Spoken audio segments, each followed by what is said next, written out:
എന്തേലും അത്യാവശ്യം വന്നാൽ എന്നെ വിളിക്കേണ്ട ആവശ്യമില്ല. ഞാൻ പുറത്തു വരുന്ന പ്രശ്നമില്ല. എടോ ഷേരു, ഇതിനകത്ത് കയറിക്കോ വേഗം.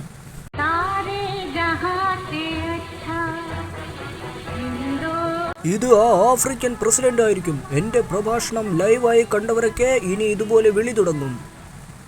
Hello, detective Jamban here. അവിടെ നേരിട്ട് വന്ന് പ്രഭാഷണം നടത്താനാണോ വിളിച്ചത്? സോറി, എനിക്ക് തീരെ സമയമില്ല. ചെന്നി നായകമോ? തൻ്റെ ശബ്ദം ശരിക്കും സൗത്ത് ആഫ്രിക്കൻ പ്രസിഡന്റിൻ്റേതുപോലെ ഉണ്ടല്ലോ. ആഫ്രിക്കയിലെ കുറ്റകൃത്യങ്ങളെപ്പറ്റി ഒരു പ്രഭാഷണം കഴിഞ്ഞിറങ്ങിയതേ ഉള്ളൂ. തെക്കു പടിഞ്ഞാറൻ ആഫ്രിക്കയിൽ, പ്രത്യേകിച്ച് കോങ്കോ, അങ്കോള, കാമറൂൺ എന്ന് കേട്ടപ്പോഴാ ഓർത്തത്. ഊൺ കഴിക്കണ്ടേ? കട്ടായി. ആയതല്ല, ആക്കിയതാവും. പൊളു കേൾക്കാൻ പാവം ചെന്നിക്ക് ശക്തിയില്ല. Stop it. ഓരോ നാട്ടുകാർക്കും കുറ്റം ചെയ്യാൻ ഓരോ രീതികളുണ്ട്, അറിയാമോ നിനക്ക്? ഓ അറിയാം. ആഫ്രിക്കക്കാർ കോഴിയെത്തുന്ന തൂവലെടുത്ത് മുടിയിൽ തിരുകും. യൂറോപ്പുകാർ തൂവലെടുത്ത് മഷിയിൽ മുക്കി നോവലെഴുതും. ഇരുണ്ട വൻകരയായതുകൊണ്ട് ആഫ്രിക്കയിലെ കുറ്റമെല്ലാം ഇരുട്ടത്താണ്. തമാശയ്ക്ക് നിലവാരമില്ലെങ്കിൽ അത് പറയാതിരിക്കുന്നതാണ് ഡിറ്റക്റ്റീവിന്റെ വിവേകം. സാർ, തുറമുഖത്ത് സംശയാസ്പദമായ ഒരു പെട്ടി കണ്ടെത്തിയിരിക്കുന്നു സാർ. പെട്ടിക്കുള്ളിൽ എന്താണെന്ന് നോക്കിയോ? നോക്കി സാർ. ഒരു സംഗീതോപകരണമാണെന്ന് തോന്നുന്നു സാർ. സംഗീതത്തിൽ അജ്ഞാതനായ തനിക്കതെങ്ങനെ മനസ്സിലായി?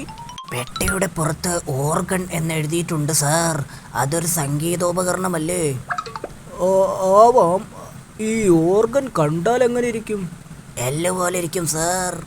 എല്ലോ മനുഷ്യന്റെ ആണോ? ആവാൻ വഴിയില്ല. 7 അടി നീളമുള്ള എല്ല് മനുഷ്യനുണ്ടാവുമോ സാർ? വേഗം പെട്ടി കൊണ്ടുവരൂ. മണി എത്രയായെന്നാ അറിയാൻ മേലാഞ്ഞിട്ട് ചോദിക്കുക. ലോകത്തിലെ സകല ഡിറ്റക്റ്റീവുകളും ഇതുപോലെ മുഴുപട്ടിണിയാണോ?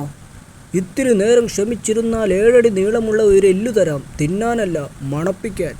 എല്ലുകൊണ്ടുള്ള സംഗീതോപകരണം ആഫ്രിക്കൻ ഗോത്രവർഗക്കാർ ഉപയോഗിക്കാറുണ്ട്. ഇങ്ങേരിപ്പോഴും ആഫ്രിക്ക വിട്ടില്ലല്ലേ? എല്ലുകൊണ്ട് ഓർഗൻ ഉണ്ടാക്കുമോ?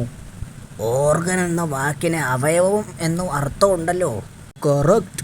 പക്ഷേ ബയോളജിക്കാർ എല്ലിനെ ഓർഗനായി കണക്കാക്കുമോ എന്നത് സംശയമാണ്. 7 അടിയിൽ നിന്ന് 1 അടിയെങ്കിലും മുറിച്ചു കിട്ടിയാൽ നന്നായേനെ. വിശന്നിട്ട് ആമാശയം ഓർഗൻ വായിക്കുകയാ. സാർ, പെട്ടി എത്തി സാർ. ഒരു ആഫ്രിക്കക്കാരനാണ് ഇത് കൊണ്ടുവന്നത് സാർ.